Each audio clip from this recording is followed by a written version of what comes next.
જય શ્રી કૃષ્ણ, રાધે રાધે. વૈષ્ણવ, આજે આપણે કાજુ પિસ્તાની રોલ સિદ્ધ કરવાનો છે, જેના માટે કાજુનો ભૂકો અને પિસ્તાનો ભૂકો લીધો છે. કાજુનો ભૂકો લીધો હોય એના કરતાં ડબલ પ્રમાણમાં પિસ્તાનો ભૂકો લેવાનો છે. અહીં આપણે એક જાડા તળિયાવાળી કઢાઈ લીધી છે. કઢાઈમાં આપણે પહેલાં જેટલું કાજુનો ભૂકો જેટલો લીધો હોય ને એનાથી અડધા માપની એટલે અડધી સાકર એની લેવાની. હવે જો આપણે અડધો કપ કાજુનો ભૂકો લીધો હોય ને તો એનાથી અડધી સાકર લેવાની અને સાકર ડૂબે એટલું જલ કરી દેવાનું. અને એની છે ને એક તારની ચાસણી કરી લેવાની છે આપણે કાજુનો માવો બનાવવા માટે થઈને. તો હું છે ને વિડીયો બને ત્યાં સુધી કટ નથી કરી રહી, જેથી કે આપને સરળતા થાય કે કેવી રીતે આપણે સામગ્રી સિદ્ધ કરી છે. તો ગેસની ફ્લેમને મેં ધીમી જ રાખ્યું છે, કારણ કે જો હાઈ ફ્લેમ કરીએ તો તરત જ આ દાજવા મળશે, કારણ કે સામગ્રી આપણે ઓછી સિદ્ધ કરી રહ્યા છે. હા, અને છે ને હું અહીંયા ઓછું માપ બતાવી રહી છું આપને. તો આપ છે ને વધારે પ્રમાણમાં સામગ્રી સિદ્ધ કરી શકો છો. હજી ચાસણી નથી થઈ તો બબલ્સ વધારે આવવા માંડ્યા છે. આપ અહીંયા જો તો અહીં ફરીથી એકવાર ચાસણી જોઈએ આપણે, તો ચાસણી અહીંયા એક તારની થઈ ગઈ છે. આપણે કાજુનો ભૂકો જે કરી રાખ્યો છે, કાજુનો ભૂકો અહીંયા પધરાવી દઈએ.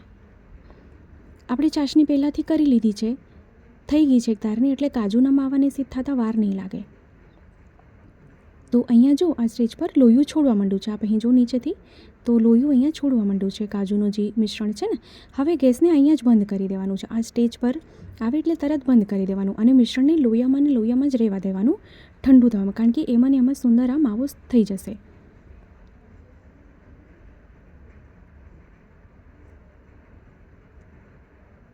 તો આપણે જો લોયામાં જ માવો રહેવા દીધું તો માવો સુંદર કડક એકદમ કઠણ થઈ ગયું છે. હવે આપણે એને પ્લેટમાં કાઢી લઈએ. પ્લેટમાં કાઢ્યા પછી ઘીવાળું હાથ કરીને માવો છે ને કાજુના માવાને થોડુંક મસળી લઈએ, જેથી માવો નરમ પડી જાય. તો ખૂબ નવી અને કાજુ પિસ્તા માવાનો રોલ થાય છે. મેં આપ સાથે કેરી માવાનો રોલ બી શેર કર્યો છે, પણ આ કંઈક નવીન સામગ્રી, કંઈક નૂતન સામગ્રી છે. તો માવો નરમ પડે એટલે એમાંથી આવી રીતે નાના લુવા લઈને નાનો રોલ વાળીને આપણે રાખી દઈએ,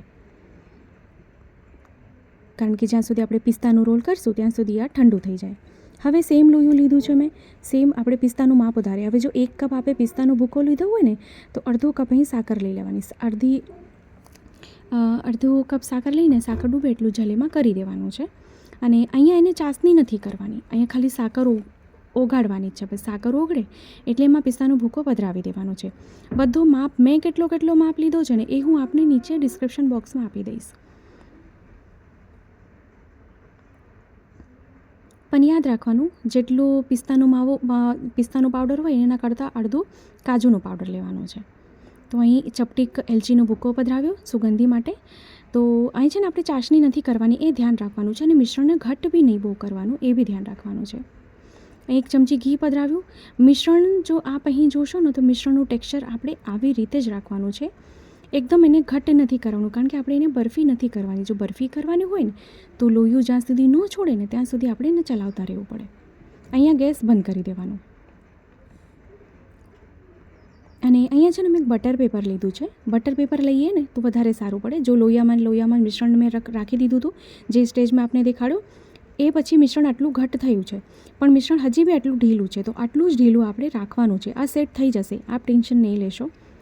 ઘીવાળો હાથ કરીને જરાક એવું થેપી દઈએ અને ઉપરથી બીજું કાગળ મૂકીને બટર પેપર એને આવી રીતે વણી લઈએ, આપણે રોટલી વણીએ ને એવી રીતે. હવે એનું પડ કેવું રાખવાનું? એનું પડ એટલે મીડિયમ રાખવાનું, આછું બી નહીં અને જાડું બી નહીં. આપણે જો સરળતાથી વણાઈ રહ્યું છે.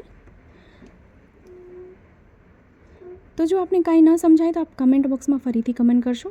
તો આવી રીતે એક રોલ આપણે લીધું અને એને આવી રીતે એક કોરથી ઉપાડીને પછી વચ્ચે જ્યાંથી આ રોલ પૂરો થાય ત્યાંથી આપણે કાપી લઈએ ને કટ લગાડી દઈએ ત્યાંથી, અને બંને બાજુથી પેક કરીને એને ફરીથી આવી રીતે રોલ કરીએ તો શું છે, સુંદર આ ચોંટી જાય. પિસ્તાનું મિશ્રણ છે ને કાજુના માવામાં સુંદર ચોંટી જાય.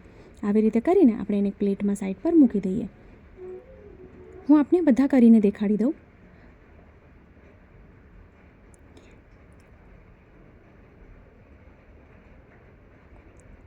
આ બીજો રોલ મૂક્યો અને એને બી આવી રીતે જ્યાંથી રોલ પૂરો થયો ત્યાંથી કટ લગાડીને અને પછી સાઈડનો એક્સ્ટ્રા જે માવો છે પિસ્તાનો એ કાઢી લઈએ. જો આપ પહેલી વાર બી આ સામગ્રી સિદ્ધ કરશો તો મૂંઝાશો નહીં, સામગ્રી ખૂબ જ સુંદર થશે.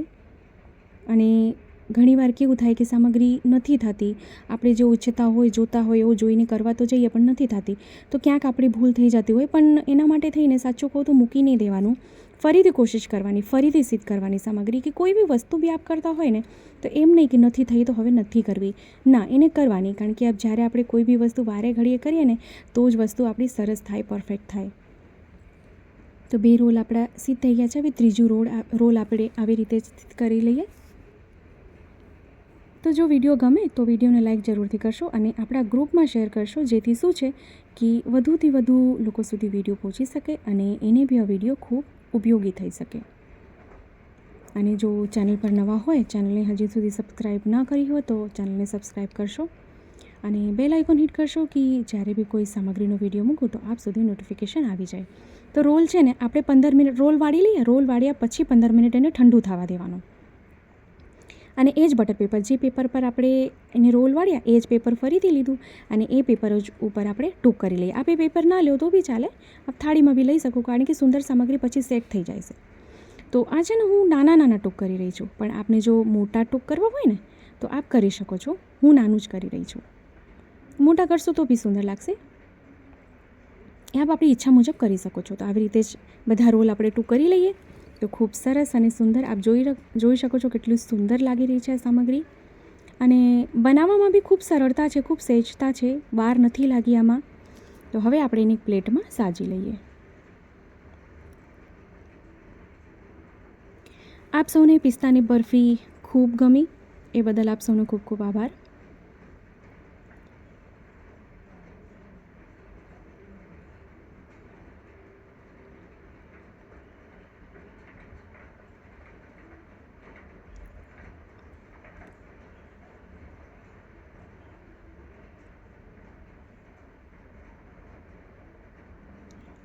હવે ઉપરથી શું કરીએ, પિસ્તાની કાતરી લીધી છે એનાથી સજાવટ કરી દઈએ.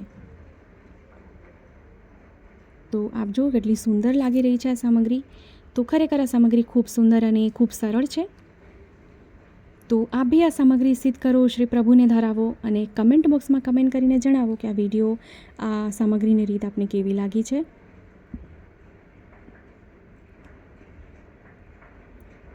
ફરીથી આપને કહું, જો કાંઈ ન સમજાય તો કમેન્ટ કરશો ચોક્કસથી.